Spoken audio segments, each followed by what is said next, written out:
శ్రీమాతే నమః. అక్టోబర్ 30 కోటి సోమవారం. కోటి రెట్ల పుణ్య ఫలితం లభించాలి అంటే ఈ ఒక్కరోజు పూజ చేసి చూడండి. అక్టోబర్ 30 కోటి సోమవారం. ఈ రోజు చేసే పూజలకు కోటి రెట్ల పుణ్య ఫలితం లభిస్తుంది. కార్తీక మాసం అంటేనే పవిత్రమైన మాసం. అయితే ఈ కార్తీక మాసంలో వచ్చే కోటి సోమవారానికి చాలా విశిష్టత ఉంటుంది.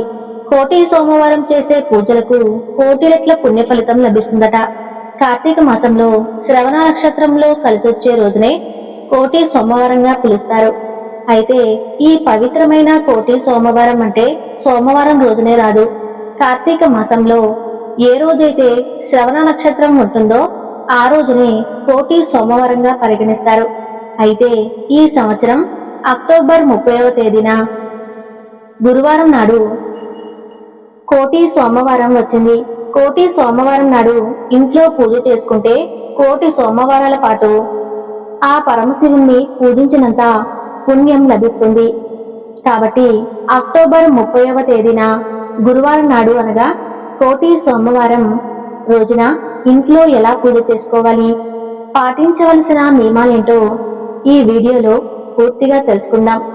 ముందుగా అందరూ ఈ వీడియోకి ఒక లైక్ చేసి ఓం నమఃశివాయ అని చిన్న కామెంట్ చేయండి. కార్తీక మాసంలో అత్యంత పవిత్రమైన రోజు కోటి సోమవారం. కోటి సోమవారం అంటేనే కోటి సోమవారాలకు సమానమైన రోజు. కాబట్టి ఈ కోటి సోమవారం రోజున ఇంట్లో ఖచ్చితంగా పూజ చేసుకోవాలి. ఈ ఒక్కరోజు ఇంట్లో పూజ చేసుకుంటే చాలు, ఆ పరమేశ్వరుని ఆశీర్వాదం తప్పకుండా మీకు లభిస్తుంది. స్త్రీలు ఉదయాన్నే నిద్రలేచి చన్నీటితో తలస్నానం చేసి ఇల్లంతా శుభ్రం చేసుకుని ఇంట్లో పూజ చేసుకోవాలి.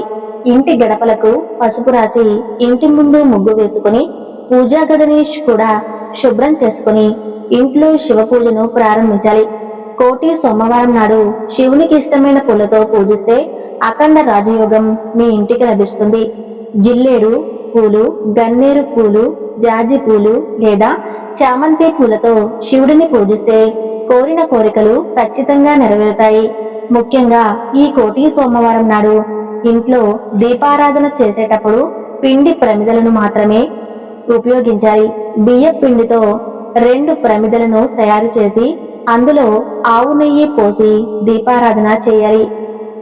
పిండి ప్రమిదలు ఎలా తయారు చేయాలంటే బియ్య పిండి తీసుకుని అందులో కొన్ని పాలు పోసి 2 పిండి ప్రమిదలను తయారు చేసుకోవాలి. ఈ పిండి ప్రమిదలకు కుంకుమ బొట్టు పెట్టి మీ పూజా గదిలో ఉన్న శివపార్వతుల పటం ముందు ఈ పిండి ప్రమిదలను పెట్టి ఆవు నేతితో దీపారాధన చేయాలి. ఇంకో ముఖ్యమైన విషయం ఏమిటి అంటే మీరు పూజ ప్రారంభించే ముందు మీ పూజా గదిలో కొన్ని అక్షంతలను పెట్టుకోండి. పూజలో నైవేద్యంగా అరటి పండ్లు లేదా బెల్లం ముక్క తప్పకుండా పెట్టాలి. చివరిగా శివపార్వతులకు హారతి ఇచ్చి ధూపం సమర్పించి 3 ప్రదక్షిణలు చేసి ఆ అక్షంతులను తలపైన వేసుకుని శివపార్వతులకు నమస్కారం చేసుకోండి. ఈ రోజున చేసే దీపారాధన వల్ల, నదీ స్నానం వల్ల, అలాగే ఉపవాసం వల్ల కోటి రెట్ల పుణ్య ఫలితాలు వస్తాయి.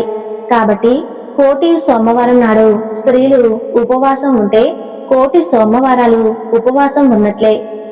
ఉదయం ఇంట్లో పూజ చేసుకుని సాయంత్రం శివాలయానికి వెళ్లి శివుడిని దర్శించుకుని శివాలయంలో దీపారాధన చేయండి.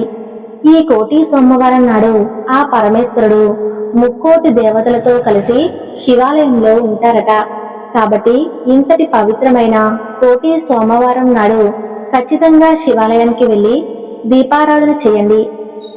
ఈ కోటి సోమవారం నాడు ఆ పరమేశ్వరుడు 3 దేవతలతో కలిసి శివాలయంలో ఉంటారట. కాబట్టి ఇంతటి పవిత్రమైన ఈ కోటి సోమవారం నాడు ఖచ్చితంగా శివాలయానికి వెళ్లి దీపారాధన చేయండి. ముఖ్యంగా 365 ఒత్తుల దీపాన్ని వెలిగిస్తే సంవత్సరమంతా దీపాలు వెలిగించినంత పుణ్యం లభిస్తుంది. శివాలయంలో ఉండే గోపురం వద్ద గాని, ధ్వజస్తంభం వద్ద కానీ దీపారాధన చేయాలి. అలాగే దేవాలయంలో ఉండే రావి చెట్టు దగ్గర కానీ, ఉసిరి చెట్టు దగ్గర కానీ దీపారాధన చేయవచ్చు. గుడిలో దీపాలను వెలిగించడం కుదరని వారు ఇంట్లో పూజా మందిరంలో కానీ తులసి కోట దగ్గర కానీ దీపారాధన చేసుకోవచ్చు. ఈ కోటి సోమవారం నాడు శివాలయంలో విభూతిని పెట్టుకుంటే ఆ పరమేశ్వరుని ఆశీర్వాదం ఖచ్చితంగా లభిస్తుంది. శివాలయంలో అడుగు పెట్టగానే శివుడికి ఎదురుగా నందీశ్వరుడు ఉంటాడు. కాబట్టి ఈ కోటి సోమవారం నాడు నంది కొమ్ముల నుండి ఆ పరమేశ్వరుణ్ణి దర్శించుకున్న వారికి జన్మజన్మల అదృష్టం కలుగుతుంది. అలాగే మీ జీవితంలో ఉన్న కష్టాలన్నీ తొలగిపోతాయి. మీ మనసులో ఉన్న కోరికలు నెరవేరాలంటే ఈ కోటి సోమవారం నాడు శివుని వాహనమైన నంది చెవులు మన కోరికలను చెప్పుకుంటే అవి ఖచ్చితంగా నెరవేరుతాయని నమ్మకం. అలాగే ఈ కోటి సోమవారం నాడు శివాలయానికి వెళ్లి ఓం నమఃశివాయ అనే మంత్రాన్ని 21 సార్లు జపిస్తే కోటి జన్మల పుణ్యం లభిస్తుంది. ఈ కోటి సోమవారం నాడు ఎవరైతే శివాలయానికి వెళ్తారో అలాంటి వారి జీవితంలో ఎలాంటి కష్టాలు లేకుండా ఆ పరమేశ్వరుడు వరమిస్తాడట. అన్నిటికన్నా ముఖ్యంగా ఈ కోటి సోమవారం నాడు శివుడికి అభిషేకం చేస్తే అనంతకోటి పుణ్య ఫలితం లభిస్తుంది. ఆవు పాలతో ఆ శివుడికి అభిషేకం చేస్తే మీ కుటుంబానికి సంతోషాలు కలుగుతాయి. చెరుకు రసంతో అభిషేకం చేస్తే మీకున్న డబ్బు కష్టాలన్నీ తొలగిపోతాయి. తేనెతో శివుడికి అభిషేకం చేస్తే మీ ఇంటికి ఉన్న దరిద్రం తొలగిపోయి మీ కుటుంబానికి అష్ట ఐశ్వర్యాలు సిద్ధిస్తాయి. బిల్వపత్రాలతో శివుడికి అభిషేకం చేస్తే ఆ పరమేశ్వరుడు ఎంతో సంతోషించి మీ జీవితంలో ఎలాంటి సమస్యలు లేకుండా చేస్తాడు. మీరు ఏదైనా ఒక ఇల్లు కట్టుకోవాలని లేదా భూమి కొనాలని ఉన్నా గరికను నీటిలో వేసి ఆ నీటితో శివుడికి అభిషేకం చేస్తే మీ సొంత ఇంటి కల త్వరగా నెరవేరుతుంది. త్వరలోనే భూమి కొనే అవకాశం ఉంటుంది. గన్నేరు పూలను నీటితో వేసి ఆ నీటిలో శివునికి అభిషేకం చేస్తే మీ ఆస్తిపాస్తులు అన్ని రెట్టింపు అయ్యి త్వరలోనే ధనవంతులయ్యే అవకాశం ఉంటుంది. ఆవు నెయ్యితో శివుడికి అభిషేకం చేస్తే 7 తరాల ఐశ్వర్యం మీ కుటుంబానికి లభిస్తుంది. పసుపు నీటితో అభిషేకం చేస్తే ఎలాంటి అనారోగ్య సమస్యలు లేకుండా జీవితాంతం ఆరోగ్యంగా ఉంటారు. గంధపు నీటితో అభిషేకం చేస్తే స్త్రీలకు దీర్ఘసుమంగళి యోగం ప్రాప్తిస్తుంది.